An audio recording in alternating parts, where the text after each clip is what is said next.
Hello, everybody. Welcome to today's show with SportsbookReview.com. I'm your host, Lee Martin, joined today with SBR's UFC expert, David Manyun, and MMA Mania's lead host, Matt Ryan. Today, we're going to break down the entire main card and dabble into the prelims for this upcoming fight night. In UFC Fight Night, Marvin Vettori versus Kevin Holland. And yes, Kevin Holland is back. But before we get into all the good stuff, like always, just go ahead real quick, give this video a like, and subscribe to our channel so you never miss a show or any of our content. Now, let's get to it. Hope you guys are having a wonderful day. Now, I feel like we have not seen each other in like 3 years, even though it's been a week. But 2 weeks ago, we had Stipe versus Francis Ngannou, and we have a new heavyweight champion in Francis Ngannou. And I have mixed emotions for that because I wanted both of them to win so bad, but obviously we needed to have someone win. But Dave, we just want to recap what happened on Saturday night. How did your night go with your bets? Bets, it was pretty even, really, because I was correct on some, not so correct on others, obviously.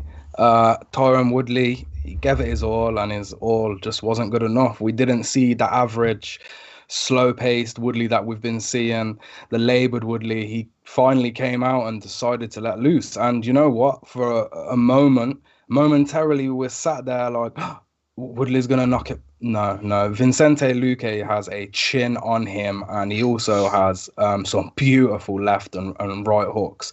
And listen, if it weren't for his chin, Luque would be in trouble, but I think this guy just needs to work on his defense a lot more because he just takes too many shots that he doesn't have to take. And for how good his striking is, if he could notch up on that defense, he's certainly a title challenger. And then obviously Sugar Sean put the work in as we predicted. Was it second? No, it was third round knockout. Mm-hmm. And do you know what? I was thinking, is he going to get this, or is this going to go to the decision? Because I did bet him inside the distance, but he didn't let us down in that third round. And exactly how really I broke it down, he's just a master at feinting. Mm-hmm. It's incredible work that he put in that fight. And obviously, the big one was the main event, and it was the most impressive thing about that was Francis Ngannou's leveling up on his wrestling, his takedown defense, that I weren't too sure if he was going to be able to accomplish in such a short time, because I know 3 years sounds like a long time to some people, but in the MMA world, it's really not that long. But he obviously, he was probably drilling wrestling from day one since he lost that original fight, to be honest. And Stipe had no answer. And as soon as that takedown was sprawled in the first round, I saw it in Stipe's face, and I saw it in his just his willingness to fight. It just went, because he knew that, oh damn, if the single leg is not going to work, what am I going to do? And the single leg didn't work. Usually you'd see Francis prior, it'd just be looking for underhooks to escape these takedown. His takedown defense was basically just underhooks and nothing else. But he has really fixed up that part of his game, and is now a scary champion to contend with. Yeah, no. Just to piggyback off of the Sean O'Malley comment, I was panicking because he did not follow through with that first knockout, and he got back up, and I'm like, I had him inside the distance too, and I said, if you're really gonna take this to the distance now, I'm gonna hate Sean O'Malley, but he got it done. He got it done, so I was fine. But how about you, Matt? How did your night go 2 weeks ago? Oh, it was a glorious evening, coming to you from the new studio, which is near the old studio, but looks exactly like the old studio.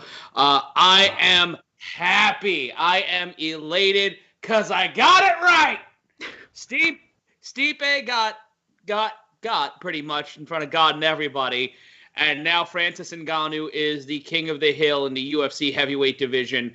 And we now have a wide open UFC heavyweight division with John Jones wanting his money, Derek Lewis willing to take that money, and Francis Ngannou looking to take souls. This is what the heavyweight division needed in the UFC. It needed a dynamic change.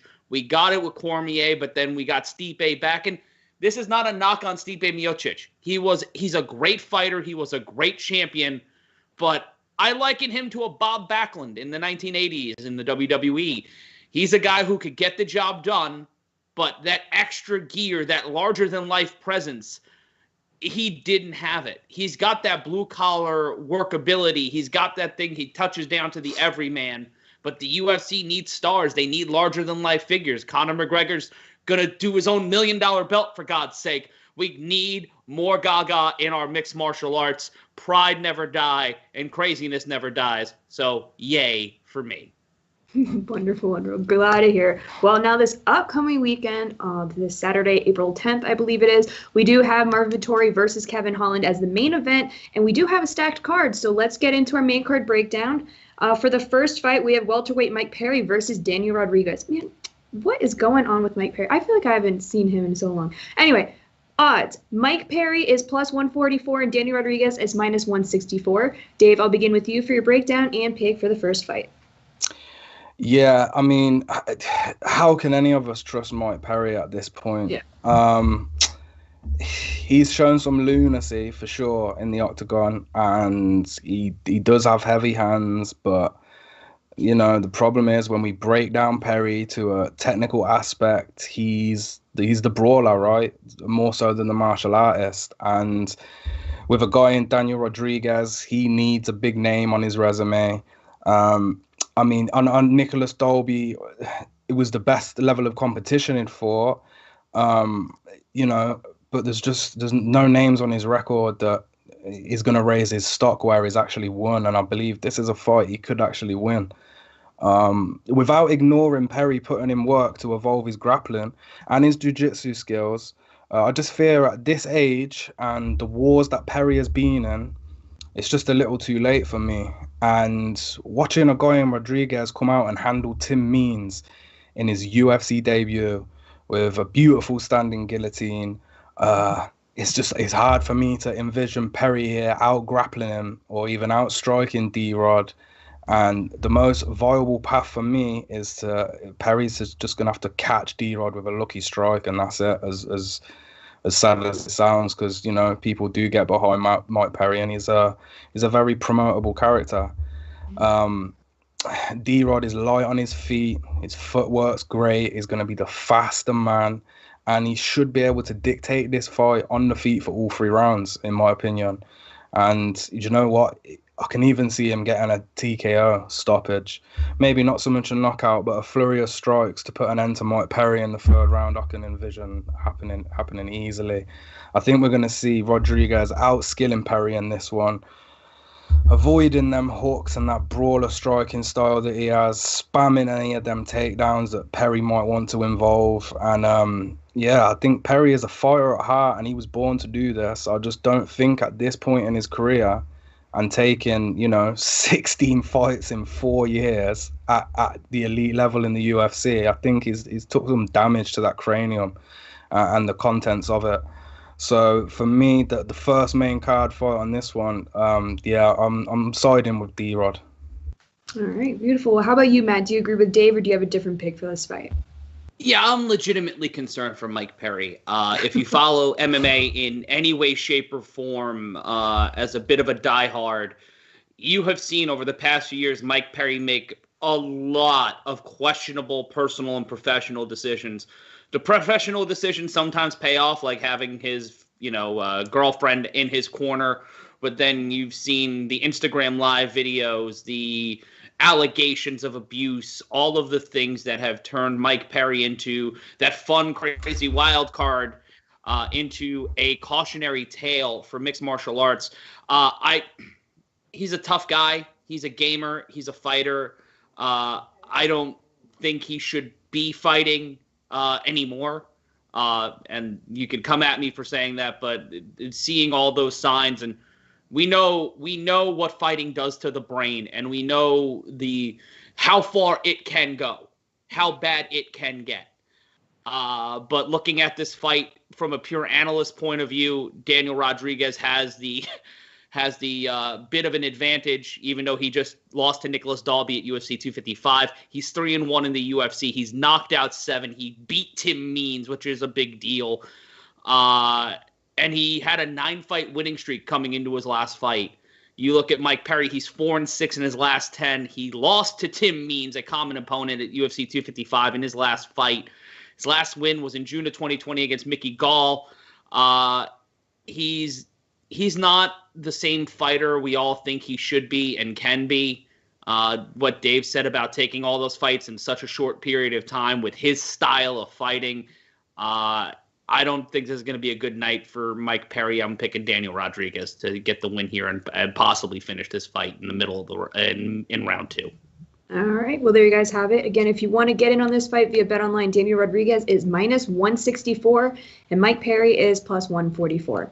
Let's move on to the next fight. We have women's strawweight Nina Ansaroff versus Mackenzie Dern. And I'm going to tell you right now, these odds on Dern, I'm liking them. Mackenzie Dern is +108 and Nina Ansaroff is -128. But Matt, I'm going to continue with you for your breakdown and pick for this fight.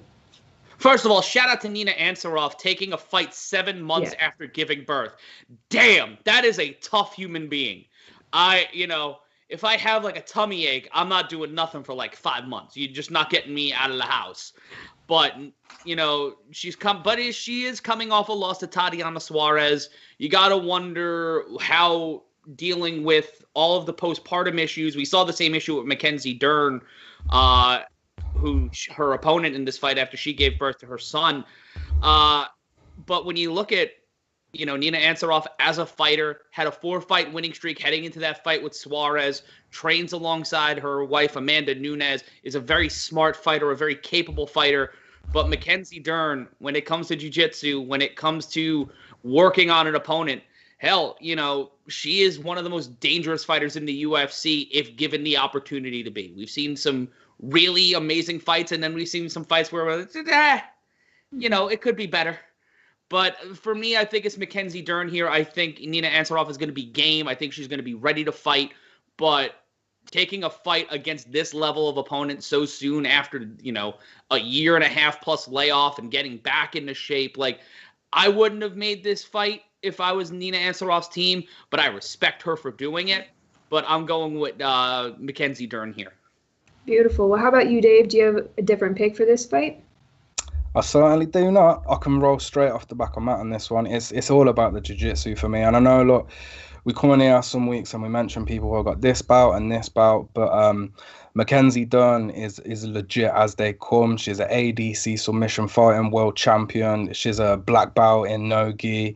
She was the #1 ranked international Brazilian Jiu-Jitsu Federation. So she's achieved what there is to achieve in jiu-jitsu, and that's evident when you see her in the octagon. I mean, look, she's beat some tough girls, and Ansaroff is a tough SOB for giving birth and then getting straight back into it. But so is Mackenzie Dern. She's done the exact same thing. This is for the mother title, I guess, the mother championship, and no matter how angry, karate hot you can get over it, she's not involved this time.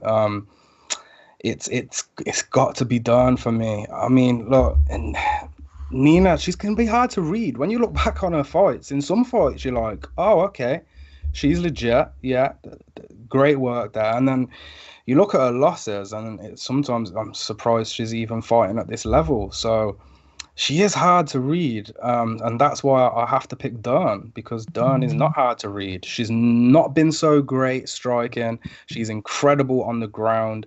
She can submit from anywhere, whether she's off or back or if she's on top. It does not matter. Now, Ansaroff does have judo and wrestling in her background, but she notably does the best work on her feet, and I think she'll want to keep this fight standing. But if we go back and we look at the Tatiana Suarez fight, it's hard for her to gain any composure after she's drained from that grappling. And I think all Dern needs here is to get a hold of a limb or the back, and Nina's night will be a short one. And it's tough, but this is the fight game. We love these personalities, and that's all great. But I have to go with the dog here, and the money is coming in on Dern. So if you do want to bet, I grab her now, because I feel like by the time we get to fight night, it's probably going to be a pick-em. I can see -110 on both sides by the time Saturday comes around. Yeah, exactly. when I saw these odds, I was like, there's no, like, why is she a dog in this one? But again, I love these odds. If you guys want to check out the MMA props, definitely go to BetOnline and check out the MMA props there because there'll probably be a lot more value there. But again, via BetOnline, Mackenzie Dern is plus 108 and Nina Ansaroff is minus 128. Let's move on to the next fight. We have middleweight Sam Alvey versus Julian Marquez. Via BetOnline, Sam Alvey is plus 165 and Julian Marquez is minus 190. Dave, I'll continue with you for your breakdown and pick for this fight. Julian Marquez is back already. Only 7-2-0, but do not let that discredit him because he is a tough guy. He looked incredible in his Dana White Contender Series fight. Now, a brutal knockout on Phil Hawes, who's been on a 6-fight win streak since losing that fight, and then he followed suit with another victory over Darren Stewart, who is another tough middleweight. This time, the beautiful guillotine choke, which is one of Marquez's specialities. Stewart was spamming them takedown attempts, finally led his neck right into the path of Marquez, which is the last thing you want to do. Then he came out against Di Chirico to a close split decision, but as we mentioned in the last breakdown, of Marquez, he had a torn tendon in his arm during that fight, and that was a potential career-ending injury, which put Marquez on the sidelines. So, excuse me, when he came out against Maki Pitolo in his last fight that we broke down, I was bringing up the fact that he's had such a long layoff. Is he going to be the same? Has that injury affected him all that much? And you know what? It didn't really seem to bother him at all, did it, when he was locking up that anaconda choke in the third round? And now he's making a quick 2-month turnaround. He's trying to make up for lost time. I really do like Julian Marquez. He's comfortable striking or making them grappling exchanges. He's a large size for the middleweight division, and he's one of them guys that could fight at light heavyweight. He's got great scrambling ability for a large dude too. And he was able to handle that constant pressure on the feet that Darren Stewart likes to put on the table. And then, he fought coconut bombs in Maki Pitolo. And, Pitolo did what Pitolo does, and he was laying on strikes. But then all of a sudden, we expected Pitolo to just strike through them 3 rounds. But no, he turned to the grappling, which... that was a surprise for me because I was just expecting him to lay them bombs. He went for the grappling offense. And, Marquez's power shots, when he was able to land, he's just as good on the feet as he is on the mat for me. And Marquez was hunting for that guillotine all night long from the get-go. Whenever Mackey's grappling, he was looking for that guillotine. He's so damn good at it. Marquez could have knocked him out, but... Mackie panic shot. He shot right for the takedown. It was the third round, I believe, yeah. And then the arming guillotine straight into an anaconda, remarkably similar and very hard to distinguish from the Dash choke. All 3 of them chokes are very hard to separate. And then Marquez, he's capable of finishing guys anywhere with them chokes. It's incredible. And look, when you got James Krause in your corner screaming, finish the effing fight or it doesn't count, that type of stuff gives me goosebumps. And I was loving that fight, and it was great to see Marquez get back on track after a layoff, which really could have put him out for a long time. And then he's fighting a guy in Sam Alvey now. Is Sam still smiling? That's the question that I want to ask. I don't know, man. A 4-fight losing streak and a draw.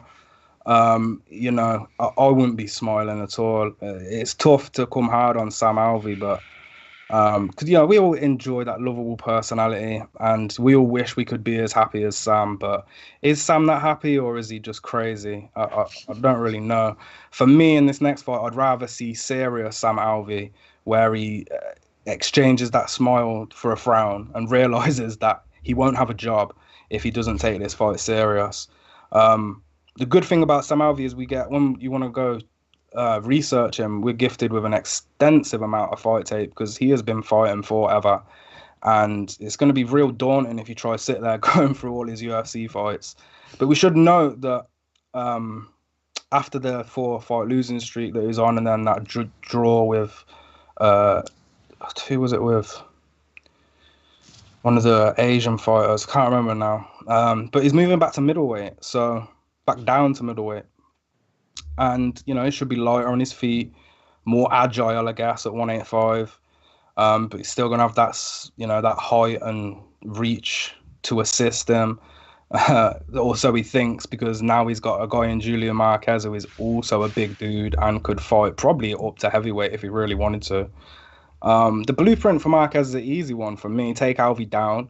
Alvey doesn't like being on his back. He's not really great off his back. Spam some submissions. Remove that smile. We always see Alvey struggle on his back, and he becomes quite laboured if you can drain him and put a heavy top game on him. But if you don't force a top game, I will give it to Sam Alvey. He does go, and he doesn't stop. And I know he's only 34, but the fight record that he has and the unimaginable amount of damage that he's taken during his career, them miles on the clock for me is just wider than, that in his age would suggest. Sam Alvey's more like 44 than 34.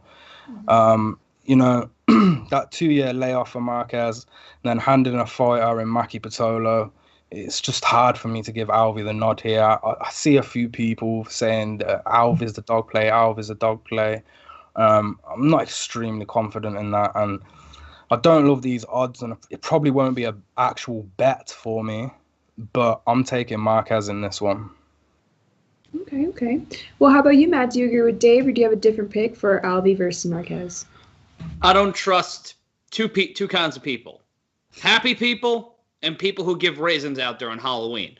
So I'm not all in on Sam Alvey. As Dave said, he's lost 4 of his last 5. His last fight, he went to a draw at UFC 254 with Da Un Young. His last one was in 2018. Remember that year? Remember when we can go outside? That was a long time ago.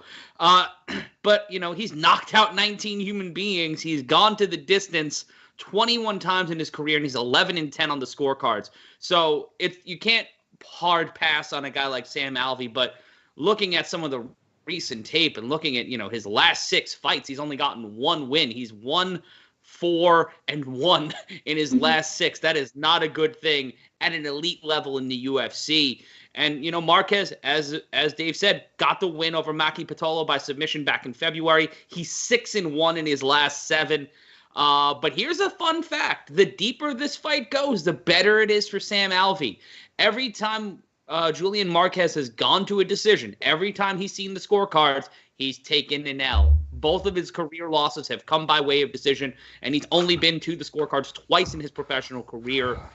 But if you're Julian Marquez, you're trying to lock in early. You're trying to make sure that you can drop this guy quick and in a hurry. We've seen Alvey get knocked out 3 times. He's submitted only once. So ground game may not be the smartest thing here, even though we know Marquez can do it. But I got to go with Marquez here, and I'm going with an early stoppage. Beautiful. Yeah, if you want to check out the MMA props for this fight, can definitely check it out. Because I'm thinking Bet Online, MMA, everything's in my mind. It's like jumbled. But anyway, via Bet Online, straight up, if you guys want to get in on this fight, I keep saying Bet Online. Julian Marquez is -190 and Sam Alvey is +165. I have not had my coffee today, so bear with me. And bear with me for this next name that I am about to pronounce. Next up, we have middleweight Kyle Daukus versus Aliaskhab Khizriev. Via Bet Online, Khizriev is -118 and Daukus is -102. Matt, I'm going to continue with you for your breakdown and pick for that fight. All right, so Khizriev is in his UFC debut. Last time we saw him was pulling a submission over Henrique Shigemoto at the Contender Series. He's knocked out 5, submitted 3, 5 wins by decision. So we know he's fought in the baby cage. We have not moved to Jacksonville yet, so we don't have to worry about that. So he has experience fighting inside the baby cage, but he's also going up against Kyle Daukus, who's 1-1 in the UFC. So both of these guys have experience inside the octagon, inside the smaller cage, but they don't have, it's hard to pick a winner here because both of these guys are still relatively new in the UFC. Daukus got a win at UFC 255 over Dustin Stoltzfus. This is if you are not a hockey analyst, looking at some of the names on this card make you want to run through a wall, mainly because I have a very slow tongue and I try to enunciate very correctly, and I'm also a product of the New York public educational system, which ain't all that great. So when it comes down to this here, I'm going to go with Daukaus because I've seen more of him. He has that slight edge in UFC experience. And, Khizriev, he might be a killer. He might be a bad dude. He pulled a submission in the Contender Series. And when Dave says that, that makes me change my pick. I'm going with Khizriev. And I think this fight is going to go to a decision. We've seen both of these guys go the distance. Khizriev has 5 wins by decision. Daukaus is 2-1 on the scorecard. Lost in his UFC debut to Brendan Allen. So if he's able to replicate that performance in the Contender Series against a little bit of a tougher opponent, Khizriev might get the win here. I'm looking maybe round 2, or we're just going to go. You know what? I'm going to go with the decision. I'm going back and forth here because I don't know both of these fighters as well as Dave does. So you're looking at the tape here. You're looking at the nuances. You're looking at their Wikipedia pages, trying to figure out who the hell these guys are. And then you just kind of come to a decision. That is the way I prognosticate fights. But I'm going to go with Khizriev here, and I'm going to go with the decision. All right. Well, how about you, Dave? What's your breakdown and pick for this fight? I'll start with Daukaus, however you pronounce his name. His brother, I prefer his brother Chris in the heavyweight division, and they're not quite the Diaz brothers yet, but they're definitely no slouches. And yeah, Kyle's level of opposition has been real low, and when he fought the one guy in Brendan Allen who wasn't a low-level competition, he got beat up, and he got beat up real bad. What I take from Daukaus really is he's pretty good on the mat.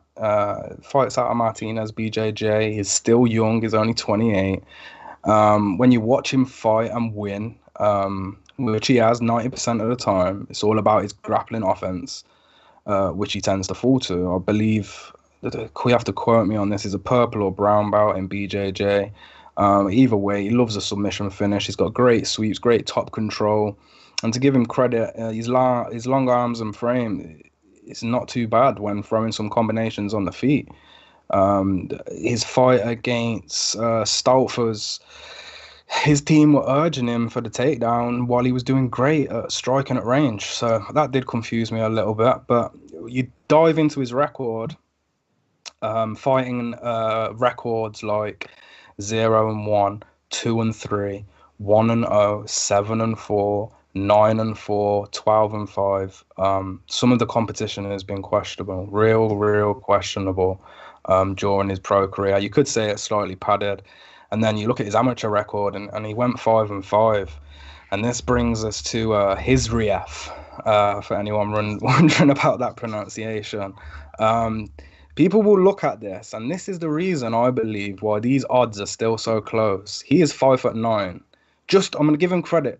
He's like 180 centimeters, so he's just missing that 5'10" mark. But he just doesn't look. It's almost as if he's lying about his height, because when I look at him, he doesn't look that small in the cage. And this is the middleweight division, and he's going to be fighting a guy who's 6'3", and I think this scares a lot of people. Size does scare a lot of people, but this Russian is a serious dude. He is not. It's like he's coming into the UFC in his prime, and he's 13-0 right now. And we all know how talented these Russian fighters are.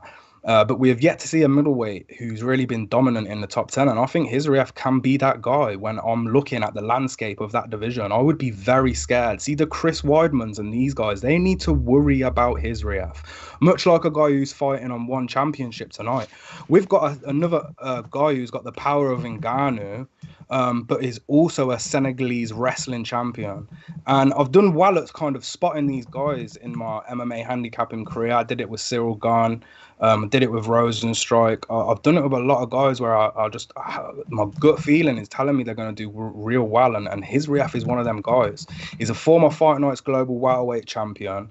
And the way he dismantled Shigemoto on Dana White Contender Series was very impressive. And he's tapping out a BJJ black belt within the first minute. He ate his shots, got it to the ground, tapped. It was over before you could even take a sip of your drink and enjoy the fight. He's been a professional since 2014, which is also crazy. Near enough all of his fights were fought at welterweight. So when he did start at middleweight in the UFC, there was a concern for me, but that concern soon left. And this guy is even fought at lightweight, which is insanity because I feel so sorry for them lightweights that had to fight this guy. Because when you see how wide and big he is, you'll be like, what? He fought at lightweight? Okay. But again, 5'9", it's not an ideal height, but the power in his hands and the power in his grappling is just, I don't know how to put it, Russian. And listen, I've seen him walk to the octagon and they're playing the Russian Paboska music, and it is just one of the scariest sights you'll ever see. Paboska is Soviet slang for gangster, by the way, in case you're wondering what the hell I'm talking about. But yeah, when you watch his Fight Night Global bouts, he just dominates. He dominates. Same with M1 Global. The guy has been is an unnoticed monster in my opinion, but his time is coming. He's not a one-trick pony either. He's great everywhere. He's got great high kicks, great hooks, power strikes, awesome takedown reactiveness, awesome offensive wrestling. He's got a heavy top game, and that comes with some brutal ground and pound, submission finishing ability. In his ground and pound, you see him, I can't remember which fight it was, he just puts the knee on belly and just goes to town and breaks faces. And that's a reason why I'm really high on this, and especially on these odds. This is the time, because if this guy comes out and does what I think he's going to do, his next fight is going to match all of them other Russian odds, and we're going to be looking at paying up for him. And that's not what I'm about. And I'm finding it very, very difficult to find any flaws in this Russian's game. Although he hasn't had that UFC, in octagon experience, he's, in my opinion, he's fought the tougher level of competition. And yeah, as I mentioned, the brutality that he had in his last fight, that's a former UFC competitor of a high level. I think he's fought a higher level than Daukaus. And when we're looking at skill set, experience, and all of those important aspects, when we break down fights, I also like to look for viciousness and fighter spirit. And that's something that is embedded into this Russian bloodline. And I got a feeling that, we're looking at this price of minus 125. And if you don't take it, you might be hitting yourself after this one. But I am a sensible gambler. I probably will stick to my 1.25 unit on him. That's enough for me to get a 1 unit profit, and hopefully we'll see the next big thing in the middleweight division, which I believe is highly possible with Khizriev. Beautiful. Well, yeah, via Bet Online, he's minus 118, but I remember it is going up because he was down last week. It's in another document of mine, but yes, the numbers are coming in on him anyway. So if you do want to find more value, again, check out the props. But again, straight up, Khizriev is minus 118 and Dalkus is minus 102. Now, it's time for the co-main. Now, if you guys have any questions at all, we're going to do questions at the end, so go ahead, answer our questions. Ask your questions. I need my coffee. Anyway, co-main event, we have featherweight. Arnold Allen versus Sodiq Yusuf. Via Bet Online, Yusuf is minus 140 and Allen is plus 120. Dave, I'll continue with you for your breakdown and pick for the co-main. Yeah, we lost Darren Till. We all know I'm a homer, so straight away, I'm probably siding with Arnold Allen here. But bias alone, Arnold Allen is really talented, and so is Sodiq Yusuf, and this is probably your sleeper fight of the night. Sodiq Yusuf is, he's got one of them cool backstories, moved to America from Nigeria. He didn't actually become a pro until 2016 with a near unblemished record, only one loss. And when you watch Yusuf in the octagon, it's hard to envision that he's been at this level for just 5 years. And although there are no notable wrestling accolades behind him, he has been wrestling since high school years, and he is a BJJ purple belt. And funnily enough, I'm doing research. You can even hire him as a coach if you want. If you want to go onto coachup.com, his services are available. I guess it's tough for everyone during this pandemic. And Yusuf has remained... it's his calmness which I like in certain fights, even though he's on a 6-fight winning streak. And I was like, yeah, he's doing great. He's undefeated in the UFC, and that's a big thing. Ignore them early fights. We can go to a fight with like Shayman Moraes. In reality, that fight could have gone either way. Sodiq threw a high volume of leg kicks. A lot of them were checked. Some incredible checked kicks from Shayman Moraes in that fight. He threw a lot of strikes overall, but only half of them were significant. The power differential was the winner in that fight, and dropping Moraes towards the end of the fight probably sealed the deal for Sodiq in that fight. His best combo is the 1-2, very bread and butter. That's how he knock people out prior to the UFC, and that's how he's done it whilst in the UFC, which leads us to the Benitez fight, where he walked the poor man down and threw bomb after bomb. He does own a lot of winging hooks, but when they land, you're in trouble. And Benitez soon backed off once he felt that power was succumbed to Yusuf's pressure. He was backpedaling for the majority of that first round, and then an almost perfect counter right dropped Benitez, proving once again that Yusuf's power, like a lot of these Nigerian fighters, is a problem for their opposition. I will note, though, Benitez's left hand was a problem for Yusuf, and Arnold Allen, coincidentally, is a southpaw. Yusuf did get dropped. So I'm not sure how he's going to fare against another high-level southpaw in Allen, who's also on that kind of hype in the UFC right now. And I'm actually surprised they're making this fight. They don't usually put these guys together. So to actually see two up-and-comers who, you know, within a few fights we could be seeing challenging for the title, I'm surprised they did this matchmaking. But then last time out, Sodiq fought Andre Fili, which was a huge win. Welcoming party to the featherweight's elite, in my opinion. He was supposed to get a fight with Barboza, which must have really hurt Sodiq, because now he's fighting Arnold Allen, who doesn't have that name like Barboza, but is just as dangerous, if not more dangerous, in my opinion. That the Andre Fili fight, such an effective boxing technique. I know I did say that Yusuf has got a few winging shots, but he is also very technical as well, and there's power behind it, as we know, fight-ending power. Yusuf's jabs were on display a lot more than we saw in previous fights in that Andre Fili fight, and for me, that's what he's going to need against a guy in Allen. Allen's coming out of TriStar. Also trains at home in Norfolk with his dad and his dad's team. Is kind of like the next coming for British fighters. His name really should be up there with Tylan Edwards, and if he gets a big win, it will be. I'm just not sure if Yusuf is a big enough name to do that for him. For me, watching Arnold Allen completely tear apart a veteran in Gilbert Melendez with complete ease was proof that this kid does deserve a top 10 opponent. His boxing output from a southpaw stance is incredible, and then to get his underhooks and a takedown and the grappling elite of Melendez, that sealed the deal in my eyes. And we know that having a complete MMA game is important, especially in this day and age where only heavyweights can really get away with owning one specialist discipline. Allen does not just offer a boxing output. His kicks are also just as lethal and precise as his punches are. And in that third round versus Gilbert, he really did put on display with full confidence. I think Allen's one of them.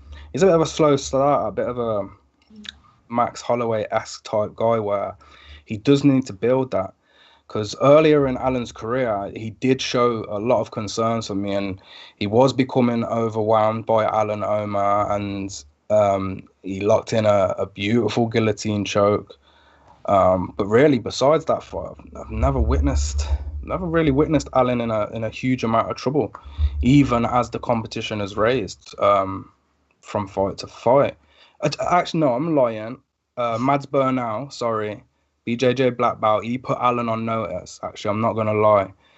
And then grappled the hell out of him for that fight. But that's Mads Bernal. That's his go-to. So I'm not too surprised. But look, Allen in danger again. This kid finds a way to win. And that was another third-round guillotine for him. And when I say guillotine, I say it lightly. It's like a modified front choke, like a figure four type guillotine, I guess you could say. I think Mads Bernal had his head on his chest and basically just put it right into the figure four position for him. He basically gifted him the choke, but because Allen's so good at that, he nailed it, and that's something Sodiq should be looking out for. Yeah, it's a tough fight, man. It is a real tough fight to break down, and this is another one, guys, where. And there's this thing where people feel like they have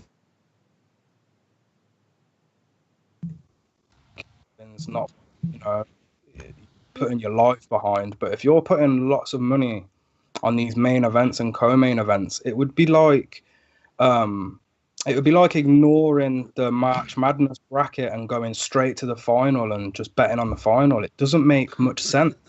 The higher we get up on these cards, the more difficult the fights become. That's obvious. Like the competitions are well matched. So when we've got a fight in Yousef and Allen, I see people saying they're all in or 3 units on or 5 units on Yousef. It's like that's not cool, and that's not giving people good advice. My best advice for this fight is to probably not bet it. But both men's weakness for me is their defensive wrestling. I've watched both of them struggle in grappling situations. Just their instinctive reaction to shots doesn't sit well with me. Offensively, that's a complete different situation, especially for Allen. But Yousef, I don't think we've ever really saw him utilize any grappling offensive style game plan. And I mentioned he wrestled in school. We just don't see it much at all. So I don't know how if it's there at all. And you can't even blame, because when you've got that much power in your hands, it's a bit like Justin Gaethje. It's very rarely used or seen. So yeah, it's tough. And Allen has shown promise for me everywhere. And his southpaw stance, he could really cause some issues for Yousef, I think. I don't expect Allen's chin to be as available for Yousef. And I think he does have the speed advantage. I'd give the power advantage to Yousef, making, as I said, this one a scrap to avoid the bookies. Flip a coin, take the dog money if you must bet it, but be careful with Yousef and the damage that you can potentially inflict. And never forget how dangerous Arnold Allen is when he's losing. This guy could be losing them first 2 rounds and just pull off one of them 3rd rounders again, like he has done on 2 occasions. When you've got multiple 3rd round stoppages, it's tough. And for me, his experience is slightly larger. I feel like he's coming to this in his prime. I'm probably going to go with the underdog in Arnold Allen, and I'm not sure how much that price has swayed or if the money's coming in on Yousef now. But I think more people might be leaning towards Yousef, which could make that price on Allen more tempting by fight day. So for me, it's going to be Arnold Allen, but ever so slightly. There's not much confidence on that. These are 2 up and comers who are real good at what they do. I think if Allen wants to win this, he's going to have to utilize kicks and grappling. And for Yousef to win this, it's going to be his boxing technique. Although I think they're both good in them areas too. So again, it's tough, but it's Arnold Allen for me, guys. Okay. Yeah, Yousef has been sitting at -140 for like a solid 5 days. So I know. Okay. Yeah. But how about you, Matt? What's your breakdown and pick for the co-main? You kind of look at the fact that both of these guys have not fought in almost a year and a half. The last time we saw Arnold Allen was against Nick Lentz in January of last year. And before that, he fought Gilbert Melendez. Now, if you said Gilbert Melendez in any other time in history, you'd be like, oh, dip, he fought Gilbert Melendez. But a 2020 Gilbert Melendez compared to previous iterations may not be the same level of excitement.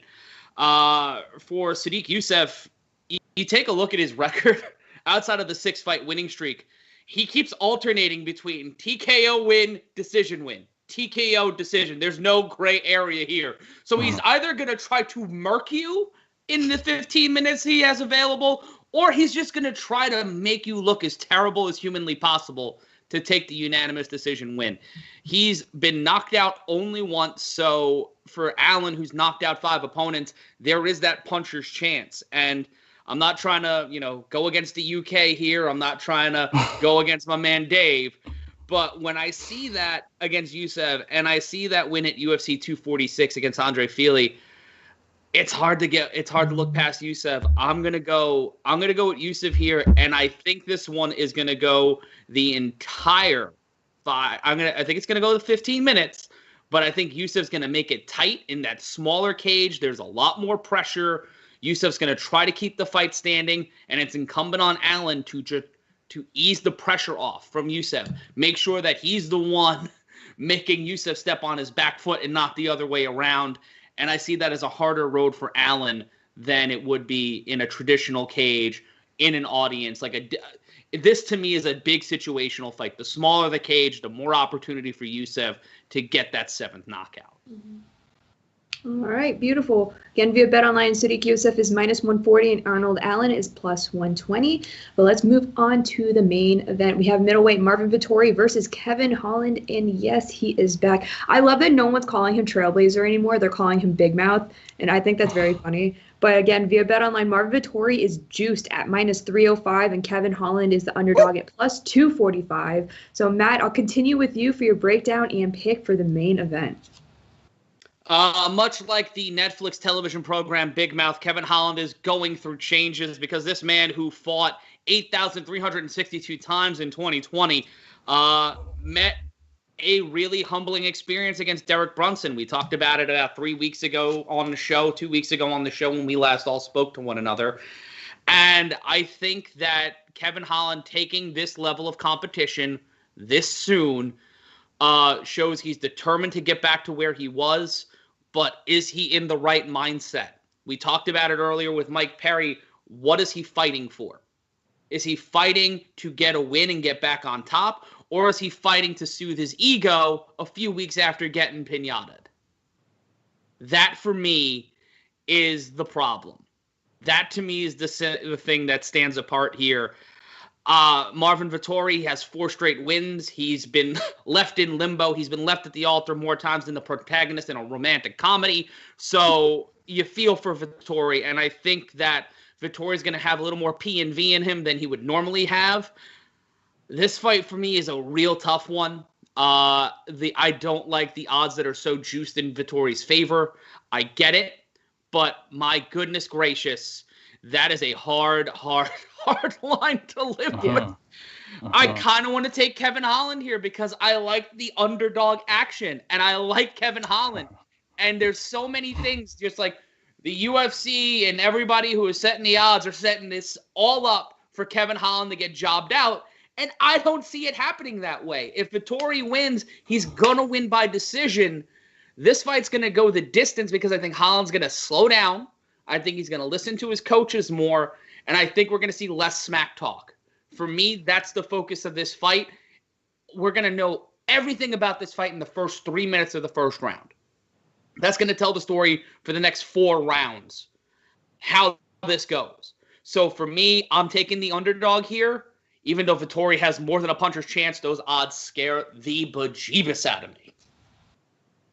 Well, Holland actually tweeted that he was going to be talking less in this fight and focus more on the fight because he learned from the Brunson fight. But Dave, I want to hear what you have to say for the main event. It's, I hate to say it, it's, we come here for betting advice and you're not giving us any bets. Don't worry. Look, as I spoke about Khizriev earlier, look, that's my guy. There's a few others on the undercard, but this one is just one of them ones. If you're touching a side, I feel sorry for you, because if you're backing Marvin Vettori, you are paying up the juice, going against a guy in Holland who, yes, was dominated by Brunson. Does Vettori have the same level of grappling that Brunson does? No, he doesn't. Is that going to happen? I mean, he could, and that's, for me, that's how he needs to win this fight, with a grappling game plan. But it's just, is that going to happen? I'm not too sure. I've been tossing and turning. I have been changing my mind, and when that happens, I do not bet the fight. I do not bet the fight. I do not want to bet this fight. For my first look article on sportsbookreview.com, I gave the over 2.5 rounds, which is now at -140. I wouldn't be surprised if that gets juiced up too, because I feel like there'll be a lot of people like me not wanting to bet this fight. I understand the hype around Vettori and how he's been doing well, but Holland is a tough and a tricky customer. And yes, he did get mauled with that grappling in the last fight, but as I mentioned, Vettori is nowhere close to the level of wrestler that Derek Brunson is. And how can we give Holland a chance here? Well, just look at that Jacare performance, which I guess, I mean, a certain amount of it we have to put down to luck, maybe the age of Jacare, I don't know, but watching somebody knock somebody out off their back, it's quite impressive. And watching him get dominated by Brunson, but knock out a Brazilian Jiu-Jitsu multiple world champion, it's just left us, a few of us, in confusion. And yeah, most people are heavy on Vettori, and to be fair, I was quite heavy on him myself. But the more that I watch Kevin Holland, I think Kevin Holland, look at Vettori versus Hermansson. Vettori was doing certain things in that fight to give him the advantage that he's not going to be able to do against Holland. A lot of grabbing Hermansson's hand, putting him off, coming with the counters, waiting for the counters and the left straights. Holland's not going to fall for that. Holland's not going to come into your counters. Holland's going to offer a whole different array of strikes, and the guy's a bit crazy. We know this. Holland has some great advantages on the feet for me. And prior to popular belief, Vettori has not given Adesanya his best fight. Go and watch the full 15 minutes. Stop just watching the highlights on UFC's YouTube channel.